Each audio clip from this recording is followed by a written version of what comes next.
report natin ay patungkol lang sa mga accomplishment natin after ng within 100 days natin.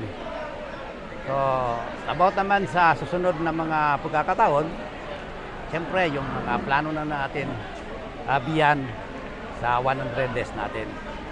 So, katulad ng... Ano pa yung pinaplano natin after this month? Siyempre, ang plano natin na hindi pa natin na-implement ay ang iba yung sa infrastructure natin. Katulad ng itong munisipyo natin, palitan natin ito ng pintura, instead na red ay gawin natin green. Pangalawa, yung isang building dito na nasira, i-renovate natin, at saka itong bakod ng munisipyo natin, i-renovate natin ito, medyo pataasin natin at saka i-develop natin.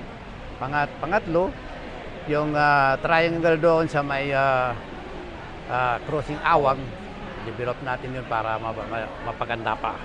At saka yung mga tao doon sa barangay Bito, nahirapan sila mag-igib doon pa sa ibaba pa ng 100 step na hagdan.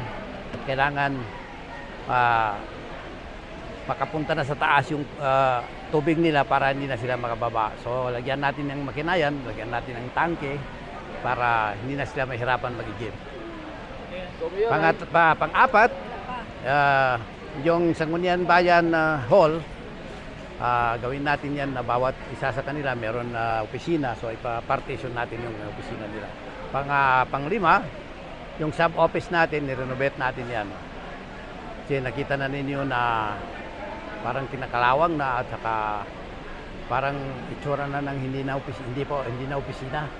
So kailangan i-renovate natin yan para meron naman panlabas daan nyo na magsisilbing opisina ng Sangguniang Bayan. So, itong mga nabanggit ko sa inyo, nilang natin na-implement kaagad dahil sa election ban. Nabutan tayo ng election ban. So, dahil wala na, postpone na yung election, lifted na yung election ban, so malamang na i-implement natin. Consider namin, Mayor Sir, yung ginagawang art yata sa may bahagi ng diversion road. Bali, project yan na dating administration yan. So sila ang mag-i-implement. So ang atin lang, tinututukan lang natin, minomonitor natin para matapos ng gusto. Yung karsada sa Labungan, Mayor? Yung karsada naman sa Labungan, hindi naman kaila sa lahat.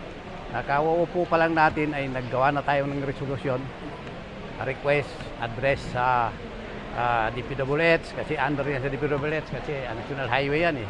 At saka copy furnish kay Congresswoman by Dimple Mastura. Pero ayon sa feedback sa atin, pero hindi lang opisyal.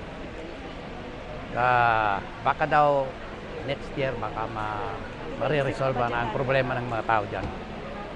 Mayor, nakita ko po yung kuskusan na sa inyong pag-upo, lalong-lalo na si Vice Mayor, at talagang sumasama doon sa mga area.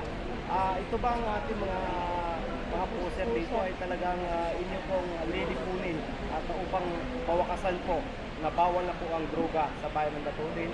And pangalawa po kay Vice, ano po yung mga susunod na mga ordinansa, mga batas dito po sa bayan ng Datoodin, lalawigan ng Maguindanao din?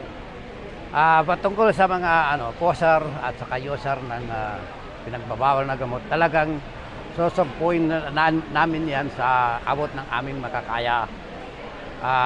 Yung lahat ng mga taong sangkot sa illegal na droga na yan, kailangan mapapanagot natin para totally na masugpo na yan at saka magiging drug clear na itong munisipyo natin.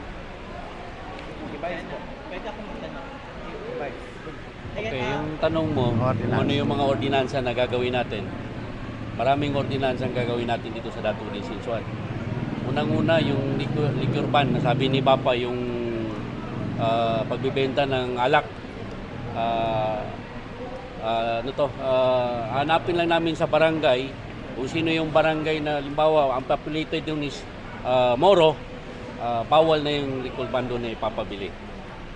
Yun yung isa na ipapagawa ni Papa sa amin Kung ano man yung kagustuhan ni Papa na gawing i-implement namin dito sa Dato Din Sinsuat, na gawa ng resolution or ordinance, ay yun yung aming gagawin. Update po sa relocation site po dito sa may Barangay Tapianso, yung apektado po ng landslide. Bali, kasalukuyan po tayong naghahanap na ng lupa na malilipatan ng mga affected na residente. Kasi pinakita natin sa mga personnel ng MINRE, so ayon sa advice nila, kailangan daw malipat na yung mga tao na affected ng baha. So, according naman sa mga tao doon, willing naman sila na lilipat sila. Pero ang inaantay lang natin ngayon, kung saan tayo makabili ng lupa na malilipatan nila. As of now, ongoing pa ang paghanap natin. Wala pa tayong nakita o nabili na lupa. Yung sa tulay, nasira. Yun doon naman sa tulay, Ongoing pa. nagmula nung nag-viral tayo sa video, parang bigla ang pag-asikaso sa tulay. So siguro baka tuloy-tuloy na ang pag-construct ng tulay na yon. Ayan, Mayor, kasi nabanggit kasi kanina sa speech kanina regarding for the infrastructure regarding sa facade and the street lights. So, kailan na mararamdaman ng Regarding sa street lights po? Like, street light, Ipailaw po. street light. Opo. Kailan Yes. po mararamdaman ng constituente po yung dahil yun po kailangan sa kalsada. Yes, meron na tayong diyan. Actually, meron ng funding yan. Pero hindi lang sabay-sabay. Meron tayong, actually, nagre-raise tayo ng pondo para sa infrastructure natin, 5 million a month. Pero halo-halo na ang project na yan, ang infra. So, siguro ang unang-unang ma-implement yan, yung solar light natin sa barangay, ang una-una sa barangay Bugawas at sa barangay Sapalan. Meron na yan pondo, medyo na-delay lang dahil sa election ban. So ngayon wala na yung election ban, malamang na tuloy-tuloy na yan. Pero regarding sa election ban, after nito next year, matutuloy na ba siya? Yes, tuloy-tuloy yan hanggang sa katapusan ng ating termino. Tuloy-tuloy na yan. Update po sir sa kung ano po yung resolution po dito po sa Center Island kung saan ay marami pong na-accident po dito po sa bahagi ng Awan. Yes, bali tungkol naman sa Center Island dyan sa may Tamuntaka, talagang hindi kaila sa atin na halos araw-araw meron nang na-aksidente na sasakyan. Meron pang nangyari dyan na isang gabi lang, tatlo ang nadisgrasya dyan. So, nag-usap na kami ng ni Vice Mayor, pati na yung mga Sangguniang Bayan member na gawa nila ng resolution na mas mabuti yung alisin yan kaysa hindi alisin na mas marami pang tawang makasakripisyo. So, nakadepende na lang sa kanila yan.